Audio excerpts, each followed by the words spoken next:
പോയാൽ റാന്നിയിലും ആറന്മുളയും ഒക്കെ ഇപ്പോഴും പല പ്രദേശങ്ങളും വെള്ളത്തിനടിയിലാണ്. രാത്രി മഴ മാറി നിന്നെങ്കിലും പലയിടത്തു നിന്നും വെള്ളം ഇറങ്ങിയിട്ടില്ല. കോന്നി, റാന്നി, ആറന്മുള എന്നിവിടങ്ങളിലെ ദുരിതാശ്വാസ ക്യാമ്പുകൾ ആരംഭിച്ചിട്ടുണ്ട്. ക്യാമ്പുകളിലേക്ക് മാറാൻ ഉദ്യോഗസ്ഥർ ആരും നിർദ്ദേശം നൽകിയിട്ടില്ലെന്നും ആറന്മുളയിലെ ചില പ്രദേശവാസികൾ പറയുന്നു. ശ്രീരാജ് ബാബു വിവരങ്ങളുമായി ചേരുന്നുണ്ട്. ശ്രീരാജ്, ഈ മഴ മാറിയെങ്കിലും പ്രദേശങ്ങളൊക്കെ ഇപ്പോഴും വെള്ളത്തിനടിയിൽ തുടരുന്നത് തന്നെയാണ് വലിയ പ്രതിസന്ധി. അതിനൊപ്പമാണ് ഈ മുന്നറിയിപ്പുകൾ കൃത്യമായി കിട്ടിയിട്ടില്ല എന്നുള്ള ഒറ്റപ്പെട്ട പരാതികൾ ഉയരുന്നത്. സേതു, അതായത് ആറന്മുളയുടെ വിവിധ ഭാഗങ്ങളിൽ ഇപ്പോൾ നമ്മൾ ഈ നിൽക്കുന്നത് പോലെ ഇത്രയും വെള്ളം കയറി നിൽക്കുകയാണ്. പലയിടങ്ങളിലും ഇതിനേക്കാൾ വെള്ളമുണ്ട്. ആ ഭാഗങ്ങളിലുള്ള ആളുകളെല്ലാം തന്നെ ദുരിതാശ്വാസ ക്യാമ്പുകളിലേക്ക് നിലവിൽ മാറ്റിയ ഒരു സ്ഥിതിയാണ് ഉള്ളത്. അമ്മേ, മൊത്തം പോയല്ലേ മഴയിൽ?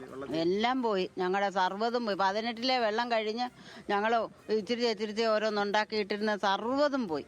മൊത്തം ഉടുതുണി വരെ ഒന്നും ഇല്ല ഞങ്ങൾക്ക്. വെള്ളം നല്ല കയറിയിട്ടുണ്ടോ? നല്ല പോലെ 2 ആൾ വെള്ളമുണ്ട് പെരക്കകത്ത്. അടപ്പ് ചെന്ന് നോക്കാം. വിശ്വാസമില്ലെങ്കിൽ ഞങ്ങൾക്ക് മരിക്കൂടെ പോകാൻ പറ്റത്തില്ല. ഞാൻ ഇന്നലെ ഇറങ്ങുമ്പോൾ എനിക്ക് ഇത്രയും വെള്ളമുണ്ട്. അപ്പൊ പിന്നെ എന്തോ ചെയ്യും? ഞങ്ങൾ പറഞ്ഞില്ലേ 8-9 മണി ആയപ്പോഴും ഇറങ്ങിയത്. അന്നേരം അത്രയും വെള്ളമുണ്ട്, ഞങ്ങൾക്ക് വരാൻ പറ്റത്തില്ല വഴിക്കൂടെ. എത്ര കുടുംബങ്ങളാ ക്യാമ്പിലോട്ട് മാറിയേ? അവിടെ ഇപ്പൊ 10-22 കുടുംബമുണ്ട്. വീട്ടിലുണ്ടായിരുന്ന മൊത്തം പോയല്ലേ? എല്ലാം പോയി. ഇനി ചെന്ന് നോക്കുമ്പോ അറിയാം, എല്ലാം വെള്ളത്തിനകത്തായിട്ടുണ്ട്. എല്ലാം പറയും ഒരുവിധം പൊക്കി വെച്ചിട്ട് ഇറങ്ങിയത്. പക്ഷെ ഇപ്പൊ അവിടെ എല്ലാം വെള്ളമായെന്ന് പറയുന്നു. 18 മൊത്തം വീടോടെ മുങ്ങിപ്പോയതാ. വീട് കാണത്തില്ലായിരുന്നു, അങ്ങനെ പോയതാ. ഞങ്ങളിനി എന്തോ ചെയ്യുക? വീട്ടിൽ ഞാൻ പറഞ്ഞില്ല, മോനും മരുമോളും ഒരു കൊച്ചുമോനും ഉണ്ട്. ഞങ്ങൾ 4 പേരുണ്ട്. എല്ലാരും ക്യാമ്പിലുണ്ട്. അവിടെയുള്ള എത്രയും പേരുണ്ട് അത്രയും പേരും ക്യാമ്പിലാ. ഇതാണ് പ്രശ്നം. ഇതാണ് പലയിടങ്ങളിലും വലിയ വെള്ളക്കെട്ട് ഇപ്പോഴും ഉണ്ട്. പല സ്ഥലങ്ങളിലും ഇവർക്ക് നിർദ്ദേശം നൽകിയിട്ടുണ്ടായിരുന്നെങ്കിലും അവർ ക്യാമ്പുകളിലേക്ക് പോയിട്ടുണ്ടായിരുന്നില്ല. പക്ഷേ വെള്ളം വളരെ വേഗം വീടുകളിലേക്ക് ഇരച്ചെത്തുന്ന ഒരു സാഹചര്യമായിരുന്നു ഉണ്ടായിരുന്നത്. ഇന്നലെ രാത്രി 12 മണിയോടൊക്കെയാണ് പല വീടുകളിലും വലിയ തരത്തിൽ വെള്ളം ഉയരുന്ന ഒരു സാഹചര്യം ഉണ്ടായിരുന്നത്. അവിടെയുള്ള ആളുകളെല്ലാം തന്നെ ഇപ്പോൾ തൊട്ടടുത്ത സ്ഥലങ്ങളിലേക്ക് മാത്രമാണ് മാറിയിട്ടുള്ളത്. ഇവിടെ ആറന്മുളയിലാണുള്ളത്. ആറന്മുള സ്കൂളിൽ ഇപ്പോൾ ഒരു ക്യാമ്പ് ആരംഭിച്ചിട്ടുണ്ട്. ക്യാമ്പിലേക്കാണ് ഈ പ്രദേശത്തെ വീടുകളിൽ നിന്നുമുള്ള ആളുകളെല്ലാം തന്നെ മാറ്റി പാർപ്പിച്ചിട്ടുള്ളത്. എന്തായാലും പല പ്രദേശങ്ങളിലും ഇത്തരത്തിൽ ഇപ്പോഴും വെള്ളത്തിൽ മുങ്ങിക്കിടക്കുന്ന ഒരു റാന്നിയും ഒക്കെ ഇപ്പോഴും ഈ സമാനമായ അവസ്ഥ തന്നെയാണോ? നമ്മളിപ്പോ ഈ കാണുന്ന ഏറെക്കുറെ ഇതേ കാഴ്ചകൾ തന്നെയാണോ അവിടെയും? അതായത് റാന്നിയിൽ ടൗണിലായിരുന്നു ഇന്നലെ നമ്മൾ കാണിച്ച ദൃശ്യങ്ങളിൽ എമ്പാടും റാന്നി ടൗൺ ആയിരുന്നു നമ്മൾ കാണിച്ചിരുന്നത്. ആ ഭാഗത്തു നിന്നും വെള്ളം ഇറങ്ങിയിട്ടുണ്ട്. പക്ഷേ റാന്നിയുടെ വിവിധ പ്രദേശങ്ങൾ ഇപ്പോഴും ഒറ്റപ്പെട്ട് വെള്ളത്താൽ ചുറ്റപ്പെട്ട സ്ഥിതിയാണ് നിലവിൽ ഉള്ളത്. കോന്നിയിലും സമാനമായ സാഹചര്യമാണ്. കഴിഞ്ഞ ദിവസങ്ങളിൽ വലിയ മഴക്കെടുതി ഉണ്ടായ പ്രദേശങ്ങളിലൊന്ന് ഈ കോന്നി ആയിരുന്നു. വെള്ളപ്പൊക്കത്തിലെ നാശനഷ്ടമാണ് റാന്നി ഉൾപ്പെടെയുള്ള സ്ഥലങ്ങളിൽ ഉണ്ടായിട്ടുള്ളതെങ്കിൽ കോന്നിയിൽ മണ്ണിടിച്ചിൽ ഉൾപ്പെടെയുള്ള കാര്യങ്ങളായിരുന്നു ഉണ്ടായിരുന്നത്. അതിൽ വലിയ തരത്തിലുള്ള നാശനഷ്ടം ഉണ്ടായിട്ടുണ്ട്.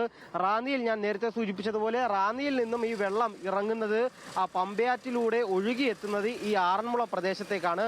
അതാണ് ഈ റാന്നിയിൽ വെള്ളം കുറയുമ്പോൾ ആറന്മുളയിൽ വലിയ തരത്തിൽ വെള്ളം ഉയരാനുള്ള ഒരു കാരണം. അതുകൊണ്ടാണ് അത്. എന്തായാലും ഈ റാന്നിയിൽ നിന്നും വെള്ളം കുറയുന്നു എന്നത് അവിടെയുള്ള ആളുകൾക്ക് ഏറെ ആശ്വാസകരമായ കാര്യമാണ്, ആശങ്ക ഒഴിയുന്ന ഒരു കാര്യമാണ്. പക്ഷേ ഈ ആറന്മുളയുടെ വിവിധ പ്രദേശങ്ങളിൽ അപ്പോഴും വെള്ളം ഇത്തരത്തിൽ വലിയ തരത്തിൽ ജലനിരപ്പ് ഉയരുന്നുണ്ട്. പല പ്രദേശങ്ങളിലും ഉണ്ടായിട്ടുള്ള ഒരു പ്രശ്നം ആളുകൾക്ക് കൃത്യമായ നിർദ്ദേശം കൊടുക്കുന്നതിൽ വീഴ്ച സംഭവിച്ചിട്ടുണ്ട് എന്നാണ് നേരത്തെ നമ്മളോട് സംസാരിച്ച ചേട്ടൻ പറഞ്ഞത്. ഏതെങ്കിലും തരത്തിലുള്ള ഒരു നിർദ്ദേശം ഇവർക്ക് ഉണ്ടായിരുന്നില്ല. ഈ വീടുകളിൽ നിന്നും മാറി താമസിക്കാനുള്ള ഒരു നിർദ്ദേശം ഇവർക്ക് ഉണ്ടായിരുന്നില്ല. വണ്ടി വിടണ്ടെന്ന് ഞാൻ പറഞ്ഞതാ. അകത്ത് മൊത്തം വെള്ളം കയറി, കഴിക്കാതെ മൊത്തം വെള്ളം, സർവ്വ സാധനം ഒലിച്ചു പോയി. വെള്ളം കയറിയ 10-11 മണി ആയി കാണും രാത്രിയില്. അപ്പൊ അന്ന് മഴയും ഉണ്ടായിരുന്നു. നമ്മളോട് മാറാൻ പറഞ്ഞത് രാവിലെ വന്ന് പറയുന്നത്. ഇന്നലെ രാത്രി അത്ര മഴ ഇവിടെ ഒട്ട് വെള്ളമൊന്നും ഇല്ലായിരുന്നു. പക്ഷേ 10-11 മണിയായതിനു ശേഷം അവിടെ ആ ഭാഗത്ത് ഇച്ചിരി വെള്ളം ഉള്ളായിരുന്നു. ഇങ്ങോട്ട് വലിയ വെള്ളമൊന്നും ഇല്ലായിരുന്നു. അതുകൊണ്ട് വലിയ ശല്യങ്ങളൊന്നും ഇല്ലായിരുന്നു. മുൻപ് ഈ റാന്നിന്ന് വെള്ളം ഇറങ്ങുമ്പോൾ ഇവിടെ വെള്ളം കൂടുമല്ലോ? ഇല്ല, റാന്നിന്ന് വെള്ളം ഇറങ്ങുമ്പോൾ ഇവിടെ വെള്ളം കൂടേണ്ടതാണ്. പക്ഷെങ്കിൽ ആ വഴി ആറ്റിക്കൂടുള്ള ഇതായതുകൊണ്ട് ഇങ്ങോട്ട് നമുക്ക് ശല്യമില്ലായിരുന്നു. പിന്നെ രാത്രി ഒരു 10-10:30 ആയപ്പോഴത്തേക്ക് വീട്ടിൽ വെള്ളം കയറി, റോഡിലും വെള്ളമായി. അതാണ് ഈ റാന്നിയിൽ നിന്ന് ഇറങ്ങുന്ന വെള്ളം പമ്പയാറ്റിലൂടെ ആറന്മുളയിലേക്ക് എത്തുകയും പക്ഷേ ഈ വീടുകളിലേക്ക് കയറുകയും ചെയ്യുന്നു. കൃത്യമായി ഇവരെ നേരത്തെ തന്നെ ഇവിടെ നിന്നും മാറ്റി താമസിപ്പിച്ചിരുന്നെങ്കിൽ അല്ലെങ്കിൽ അവർക്ക് അത്തരത്തിലുള്ളൊരു ജാഗ്രതാ നിർദ്ദേശം നൽകിയിരുന്നെങ്കിൽ വീടുകളിൽ നിന്നും അവർക്ക് സാധനങ്ങളടക്കം സുരക്ഷിത ഇടത്തേക്ക് മാറ്റാനുള്ള സമയമുണ്ടായിരുന്നു. അവർക്ക് സുരക്ഷിതമായ സ്ഥാനത്തേക്ക് മാറാനുള്ള ഒരു സമയവും അവിടെ ഉണ്ടായിരുന്നു. അവർ പറയുന്നത് ഏതെങ്കിലും തരത്തിൽ അവർ പ്രതീക്ഷിച്ചിരുന്നില്ല ഇവിടേക്ക് വെള്ളം ഇത്തരത്തിൽ കയറി വരുമെന്ന് അവർ പ്രതീക്ഷിച്ചിരുന്നില്ല എന്നവർ പറയുന്നുണ്ട്. മുൻപും സമാനമായ സാഹചര്യങ്ങൾ അല്ലെങ്കിൽ കനത്ത മഴ പെയ്യുമ്പോൾ പമ്പയാർ കരകവിയുമ്പോൾ ഇവിടേക്ക് വെള്ളം കയറിയിട്ടുണ്ട്. അത്തരത്തിലുള്ള സാഹചര്യങ്ങൾ അവിടെ നിലനിൽക്കുമ്പോൾ പോലും ഒരു നിർദ്ദേശം കൃത്യമായി ഇവർക്ക് ഇവിടെ നിന്നും മാറി നിൽക്കാനുള്ളൊരു നിർദ്ദേശം ലഭിച്ചില്ല എന്ന് പലയിടങ്ങളിൽ നിന്നും ആളുകൾ പറയുന്നുണ്ട്. എന്തായാലും ആറന്മുളയിൽ നിന്നും ഈ വെള്ളം കൃത്യമായി ഇറങ്ങിയാൽ മാത്രമേ ഇവിടെയുള്ള ആളുകളുടെ ആശങ്ക ഒഴിയൂ. 2018 പ്രളയത്തിലും വലിയ പ്രശ്നമുണ്ടായിരുന്നു. വലിയ തരത്തിൽ പ്രളയം ബാധിച്ച ഒരു പ്രദേശമാണ് ഈ ആറന്മുള പ്രദേശം. ആ ഭീതി അവർക്ക് ഇപ്പോഴുമുണ്ട്. ആ ഒരു സാഹചര്യത്തിലേക്ക് കടക്കരുത് എന്ന ഒരു അത്തരത്തിലാണ് അവർ ചിന്തിക്കുന്നത്. എന്തായാലും ഈ ആറന്മുളയിൽ നിന്നും പൂർണ്ണമായും വെള്ളം ഒഴിയാൻ ഇനിയും ഒരുപാട് സമയമെടുക്കും. റാന്നിയിൽ നിന്നും ഒഴുകുന്ന വെള്ളം ഇവിടേക്ക് എത്തി ഈ വീടുകളിലേക്ക് കയറുന്ന ഒരു സാഹചര്യമുണ്ട്.